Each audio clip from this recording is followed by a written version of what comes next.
नमस्कार, स्वागत है आपका। मैं हूं आपके साथ प्राची पाराशर। आप देख रहे हैं इंडिया टीवी। गुजरात में चुनावी बिगुल बज चुका है और आमने सामने हैं बीजेपी और कांग्रेस। दोनों ही पार्टियों के अपने अपने दावे हैं कि इस बार सत्ता में कौन आ रहा है।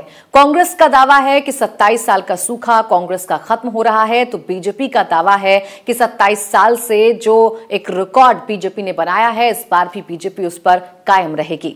लेकिन कांग्रेस की क्या है तैयारी और क्या है मुद्दे, इसी पर बात करने के लिए हमारे साथ बेहद खास मेहमान इस वक्त जुड़ रहे हैं। हमारे साथ हैं गुजरात के कांग्रेस प्रभारी रघु शर्मा। बहुत स्वागत है आपका रघु जी इंडिया टीवी पर। सबसे पहला सवाल तो यही है कि गुजरात के चुनाव में इस औकात शब्द की चर्चा क्यों हो रही है? मधुसूदन मिस्त्री जब बोलते हैं कि औकात दिखा देंगे और फिर उस पर पलटवार प्रधानमंत्री नरेंद्र मोदी करते हैं, तो सवाल यही है कि गुजरात चुनाव में किसकी कितनी औकात? देखिए, प्रधानमंत्री जी मूलभूत मुद्दे गुजरात के क्या हैं, दुर्भाग्य से हर चुनाव में डेविएट करते हैं उस सारे मुद्दों से। बेसिक मुद्दा आज महंगाई का है, बेरोजगारी का है, या नई भर्ती हुई नहीं है 5 साल से, 22 पेपर एक के बाद एक लीक हुए हैं। ये ड्रग्स का एपिसेंटर बन चुका है गुजरात। हजारों करोड़ की ड्रग्स यहाँ पकड़ी गई है पिछले 1 साल के अंदर इलिसिटली कर, क्योंकि ड्राई स्टेट है गुजरात। कैसे यहाँ शराब की सप्लाई हो रही है खुलेआम, और जहरीली शराब से किसके संरक्षण में लोगों की मौत हो रही है, ये प्रश्न है जनता के सामने ज्वलंत। क्योंकि डेमोक्रेसी में जवाबदेही की बात अगर की जाए, रिस्पॉन्सिव गवर्नमेंट गवर्नेंस की बात की जाए, तो प्रधानमंत्री जी को या बीजेपी के नेताओं को उन मुद्दों पे बात करनी चाहिए जिन मुद्दों की वजह से आज पूरे देश में और गुजरात में भी आम आदमी परेशान है।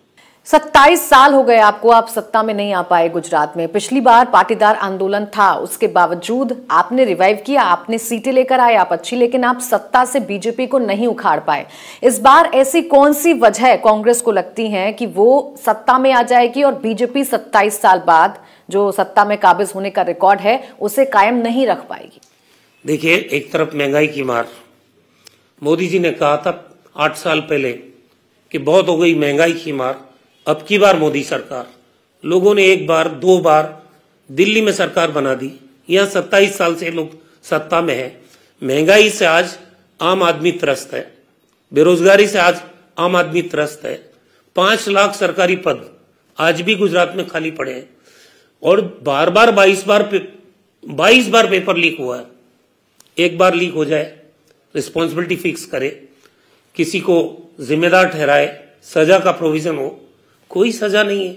लेकिन अरविंद केजरीवाल, आम आदमी पार्टी जब यहां पर चुनावी ताल ठोक रही है तो उनका निशाना आप पर भी है। वो सीधे कह रहे हैं कि इस बार गुजरात की जनता अपना वोट वेस्ट ना करे कांग्रेस को वोट देकर। वोट एक विकल्प अगर देखना है तो आम आदमी पार्टी को एक विकल्प के तौर पर चुने। इससे कितनी बड़ी चुनौती आप देख रहे हैं? आम आदमी पार्टी जमीन पे कहीं नहीं है, पेड वर्कर्स के सारे परसेप्शन बिल्डअप कर रहे हैं। और केजरीवाल जी दिल्ली में और पंजाब में जिस तरह से उन्होंने बड़े बड़े दावे किए, आज वहां की हालत जाके पूछिए तो गुजरात के लोग तो बहुत प्रबुद्ध हैं। यहाँ आम आदमी पार्टी का कोई लेना देना नहीं है। और मैं तो ये कहूंगा कि चाहे MIM हो चाहे आम आदमी पार्टी हो, ये बीजेपी की बी टीम के रूप में काम कर रही है। जनता भी धीरे धीरे समझ रही है। जिस जोश के साथ 5 राज्यों के चुनाव के बाद में आम आदमी पार्टी यहाँ आई थी, धीरे धीरे उनका ग्राफ एकदम डाउन जा रहा है। अब मुकाबला गुजरात में सिर्फ बीजेपी और कांग्रेस पार्टी के बीच में। तो कांग्रेस की लड़ाई सत्ता पाने की है या कांग्रेस की लड़ाई विपक्ष पे नंबर 1 नंबर 2 की भूमिका निभाने की है? क्योंकि असदुद्दीन ओवैसी की पार्टी ये कहती है कि आपने एक सशक्त विपक्ष की भूमिका नहीं निभाई, इसी वजह से उन्हें गुजरात में आना पड़ा ताकि लोगों के मुद्दे वो उठा सके। 5 साल आम आदमी पार्टी कहां थी? यहाँ कांग्रेस ही थी जो हर मुद्दे पे बीजेपी के सामने लड़ाई कांग्रेस पार्टी ने लड़ी। ये तो चुनावी पार्टियां हैं। ये उत्तराखंड भी गए थे, गोवा भी गए थे। जितना परसेंटेज इन्होंने काटा उतने परसेंट से सरकार बनाने से कांग्रेस रह गई। ये सच्चाई है। तो ये लोग सिर्फ बीजेपी को फायदा पहुंचाने के लिए जगह जगह जा रहे हैं, इसीलिए हमने बी टीम कहा है। और सवाल सरकार बनाने के लिए कांग्रेस चुनाव लड़ रही है। नहीं, अमित शाह तो ये कह चुके हैं ना कि अगर बहुमत में आती है सरकार, अगर बहुमत में बीजेपी आती है तो भूपेंद्र पटेल ही सीएम होंगे। चेहरा तो उन्होंने घोषित कर दिया। ये कहने से काम नहीं चलेगा ना। भूपेंद्र पटेल काम कर रहे हैं, कैलाशनाथन सरकार चला रहे हैं। रिमोट कंट्रोल गवर्नमेंट देके गुजरात को क्या मैसेज बीजेपी देना चाहती है? ये सरकार भूपेंद्र पटेल नहीं चला रहे, वो सीधे आदमी है। और पर्दे के पीछे गवर्नेंस कौन चला रहा है वो गुजरात देख रहा है, हम भी देख रहे हैं। तो ये जो प्रॉक्सी वार है सरकार में भी, कहां से सरकार चल रही है वो एक बहुत बड़ा प्रश्न है। भूपेंद्र पटेल जी, मैंने कहा आपको सीधे आदमी है, लेकिन बीजेपी का प्रदेश अध्यक्ष ये कहे कि हमारा चीफ मिनिस्टर बहुत सीधा आदमी है, उसको ये मालूम नहीं रहता कि कौन सी फाइल पे साइन करना और कौन सी पे नहीं करना है, इसलिए हमको उनकी चौकस करनी पड़ती है। इस सेंटेंस का मायना है। कांग्रेस कहती है कि डराकर, ईडी सीबीआई का डर दिखाकर कांग्रेस के जो नेता हैं, कांग्रेस के जो कार्यकर्ता हैं, उन्हें बीजेपी अपने पाले में कर लेती है। लेकिन जो बड़े बड़े नेता हैं कांग्रेस के, जिन्होंने शुरुआत से कांग्रेस का साथ दिया, जिन्होंने लंबा समय कांग्रेस में बिताया, वो क्यों छोड़कर जा रहे हैं? ये कौन सी चूक कांग्रेस के भीतर हो रही है कि उनका भी मोह भंग हो गया है और उन्हें फाइनली एक लेटर जारी करके अपनी शिकायतें बतानी पड़ रही हैं और कांग्रेस का हाथ छोड़ना पड़ रहा है? देखिए, किसी के पार्टी छोड़ने से कभी विचारधारा कोई कमजोर नहीं होती। ये लड़ाई है विचारधारा की। आज राहुल गांधी जी भारत जोड़ो यात्रा पर निकले। भारत जोड़ो यात्रा में लाखों लोग, करोड़ों लोग राहुल गांधी के साथ चल रहे हैं। आपने दावा किया, उन्हीं में से एक हैं मेधा पाटकर, जिसका मुद्दा बीजेपी ने उठाया। आरोप लगाए कि जिसने नर्मदा के पानी को देने पर इतना विरोध किया, आंदोलनों पर बैठ गई, वो मेधा पाटकर राहुल गांधी की साथी कैसे हो सकती हैं? जब इस यात्रा को शुरू किया राहुल जी ने, सारे एनजीओज को, सारे एक्टिविस्ट को बुलाया। अब सवाल यह है कि नर्मदा पे बीजेपी क्रेडिट लेना चाहती है। ये नर्मदा की नींव किसने रखी? कांग्रेस पार्टी ने रखी। और जब मेधा पाटकर आंदोलन कर रही थी तो उसका मुकाबला कांग्रेस पार्टी कर रही थी। बीजेपी तो कहीं पिक्चर में ही नहीं है। दुर्भाग्य इस बात का है कि इस चुनाव में बीजेपी के पास कोई मुद्दा नहीं है। कभी वो कोई मुद्दा ढूंढते हैं, कभी कोई मुद्दा ढूंढते हैं। 20-20 साल पुरानी बातों के जिक्र अब करके चुनाव लड़ना चाहते हैं। प्रधानमंत्री जी घबराए हुए, बीजेपी घबराई हुई है। असली बात ये है, लेकिन क्या है, ये परसेप्शन बनाने में मास्टर है। इनके पास सिर्फ परसेप्शन है। परसेप्शन और ग्राउंड रियलिटी में बहुत बड़ा गैप है। परिणाम आएगा तब पता चलेगा आपको कि गुजरात की जनता का मूड क्या है। बेट द्वारका में जो कार्रवाई हुई, उस पर कांग्रेस का स्टैंड क्या है? आज आप क्लियर कर दीजिए। कल भी कांग्रेस के प्रवक्ता इस पर सवाल उठा रहे थे कि देश में पोलराइजेशन की पॉलिटिक्स नहीं होनी चाहिए, वोट बैंक की राजनीति नहीं होनी चाहिए, समान रूप से, क्योंकि ये देश एक फूलों के गुलदस्ते के जैसा है। यहाँ हिंदू भी है, मुसलमान भी है, सिख भी है, ईसाई भी है, जैन भी है, बौद्ध भी है। हम राजनीतिक चश्मे से इस देश को कैसे देख सकते हैं? इसीलिए राहुल गांधी यात्रा निकाल रहे हैं कि देश में सांप्रदायिक सद्भाव का वातावरण रहना चाहिए, देश में भय का वातावरण नहीं रहना चाहिए, देश में कटुता का वातावरण नहीं रहना चाहिए। तो ये सब चीजों की लड़ाई तो कांग्रेस लड़ रही है। ये किसने पैदा किया भय? ये पोलराइजेशन की राजनीति किसने की? जो लोग सत्ता में बैठे हैं उनकी जिम्मेदारी है हर पक्ष को ये लगे कि उसको न्याय मिल रहा है। जब न्याय नहीं मिलेगा, क्योंकि ये जो बात कर रहे हैं वो, तो ये अपने आप में पोलराइजेशन की बात है। अतिक्रमण कहीं पर हो रहा है और वहां पर अगर बुलडोजर चल गया, उस अवैध अतिक्रमण को अगर हटा दिया गया, तो इसमें पोलराइजेशन कैसे नजर आ रहा है? क्या बीजेपी ये कह सकती है कि गुजरात में और कहीं अतिक्रमण नहीं है? क्या उनको एक वर्ग विशेष का अतिक्रमण नजर आ रहा है? अगर कार्रवाई हो, ट्रांसपेरेंसी और ईमानदारी की कार्रवाई होती है कि जब सबके खिलाफ कार्रवाई हो। एक पर्टिकुलर वर्ग के खिलाफ कार्रवाई करके आप क्या मैसेज देना चाहते हो?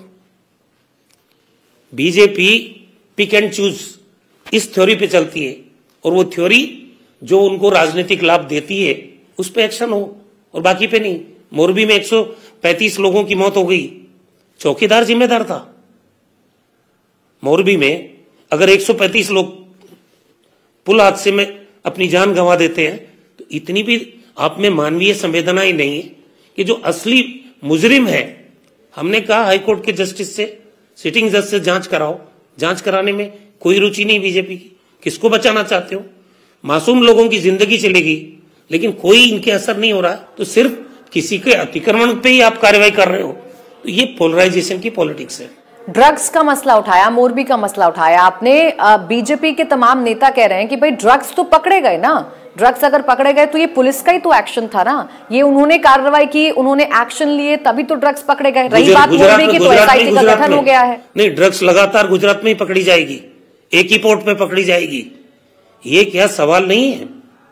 ये ड्रग्स जा कहां रही है, क्यों आ रही है, कौन जिम्मेदार है? व्हाइट पेपर जारी करे बीजेपी में, हिम्मत है तो, कि एक साल में कितने करोड़ की ड्रग्स आई, किन किन को उन्होंने पकड़ा, इसके पीछे मास्टरमाइंड कौन है। बहुत सारे सवाल हैं जिनका जवाब देश की जनता और गुजरात की जनता चाहती है। इस चुनाव में राजस्थान मॉडल का भी बहुत ज्यादा जिक्र हो रहा है, चूंकि आप खुद राजस्थान से हैं, वहां के आप चिकित्सा मंत्री रह चुके हैं। राजस्थान मॉडल में ऐसा क्या है जो आप बार बार गुजरात मॉडल के सामने रख रहे हैं? आपको लगता है दोनों राजस्थान मॉडल ज्यादा बेहतर है? देखिए, राजस्थान में जाल बिछ गया है सरकारी अस्पतालों का, चाहे उप स्वास्थ्य केंद्र, प्राथमिक चिकित्सा केंद्र, सामुदायिक चिकित्सा केंद्र, उप जिला चिकित्सालय, जिला चिकित्सालय, और हमारे 33 जिले, गुजरात में भी 33 जिले, 31 जगह पे सरकारी मेडिकल कॉलेज, 500 बेडेड अस्पताल के साथ। इसीलिए कोविड में प्रधानमंत्री जी ने खुद ने तारीफ की कि राजस्थान का बेस्ट मैनेजमेंट था पूरी कंट्री के अंदर। भीलवाड़ा मॉडल की इसलिए हमने चर्चा नहीं की, ये प्रेस और मीडिया ने चर्चा की। जिस ढंग का इंतजाम हुआ, एक आदमी को ऑक्सीजन के अभाव में हमने जान गंवाने नहीं दी। हमारे यहाँ ऑक्सीजन की पर्याप्त व्यवस्था, रेमडेसिविर की व्यवस्था, निशुल्क, और 40-40 हजार के टोसिलिजुमैब इंजेक्शंस हमने निशुल्क लोगों को लगाए, इंपोर्ट करके लगाए। एयरक्राफ्ट से हम पूरे इंजेक्शंस लेके आए बॉम्बे से। जिस ढंग का मैनेजमेंट था राजस्थान का, आज हर परिवार का 10 लाख का बीमा हमारी सरकार ने किया है। हिंदुस्तान का कोई राज्य बता दो आप। भारत सरकार ने भी 5 लाख का बीमा कवरेज है, वो भी एक पर्टिकुलर वर्ग के लिए है। यहां यूनिवर्सल है, हर परिवार का 10 लाख का बीमा है, और अगर आपके लीवर, किडनी, हार्ट, कैंसर, गंभीर बीमारी हो जाए, जितना पैसा लगेगा वो व्यवस्था पूरी सरकार करेगी। ये हमारे यहाँ निशुल्क दवा योजना है, यहाँ गुजरात में है क्या? हमारे यहाँ निशुल्क जांच योजना है, हीमोडायलिसिस कराओ, एमआरआई कराओ, सीटी स्कैन कराओ, सारी जांच राजस्थान में निशुल्क है। और एक्सीडेंट हो जाए, कोई प्राकृतिक आपदा में मौत हो जाए, 5 लाख का बीमा उसका ऑटोमेटिक है, ये राजस्थान के अंदर है। तो जो हमारी स्कीम्स हैं, उन स्कीम्स को हम बोल रहे हैं गुजरात में कि हम सक्सेसफुली इसको लॉन्च किया है। और जिस महंगाई का आप जिक्र कर रहे हैं, उस पर भी आरोप यह है कि राजस्थान में पेट्रोल डीजल के दाम बहुत ऊंचे हैं, तबकि गुजरात में कम है, और लोग गुजरात में आके जो बॉर्डर एरियाज हैं वहां पर बाकायदा बोर्ड लगे हुए हैं कि यहाँ पर सस्ता पेट्रोल डीजल मिलता है। सच्चाई की बात करिए, जब इंटरनेशनल मार्केट के अंदर क्रूड ऑयल सस्ता था, तब इन्होंने दाम बढ़ाए। कांग्रेस के टाइम में क्रूड ऑयल की कीमत 7 में $145 पर बैरल था, तब यहां पर हम सस्ता डीजल और पेट्रोल दे रहे थे। और आज जब क्रूड ऑयल वहां सस्ता हो गया, 1/3 हो गया, तब ये महंगा दे रहे हैं। उसमें कोई बात नहीं होती है। राजस्थान के बारे में बात कर रहे हो आप, जो टैक्सेस ये लगा रहे हैं, वो टैक्सेस राज्यों के हक में जो जाने वाला पैसा है, उसमें रिबेट दे रहे हो। जो भारत सरकार के पास रहने वाला पैसा है, उसमें कोई रिबेट नहीं है। यानी आप वसूली कर रहे हो, राज्यों को परेशानी में डाल रहे हो। इसीलिए राज्यों की इकोनॉमी, ये फेडरल स्ट्रक्चर चलेगा कैसे? आपकी देखरेख में पूरा चुनाव लड़ा जा रहा है। आखिर में सवाल यही है कि बीजेपी तो दावा कर रही है कि एक बार फिर से सत्ता में आएगी। आपका आंकलन क्या कहता है? इस बार कांग्रेस कितने सीटों पर? 125 प्लस सीट जीत के इस बार गुजरात में कांग्रेस सरकार बनाएगी। 8 तारीख को हम आपसे बात करेंगे। किसी को डेमोक्रेसी में गलतफहमी नहीं होनी चाहिए। अब सिर्फ वोट है तो आ रहे हैं, ये गुजरात के लोग नहीं समझते क्या? चलिए, बहुत बहुत शुक्रिया आपका रघु जी हमारे साथ जुड़ने के लिए और तमाम बातचीत करने के लिए। तो कांग्रेस का दावा है 125 प्लस सीटें कांग्रेस के आने वाले चुनाव में आने वाली हैं। हालांकि बीजेपी भी कुछ इसी तरीके का दावा कर रही है। ये तो 8 दिसंबर को तय होगा कि जनता किसके माथे पर करेगी विजय तिलक।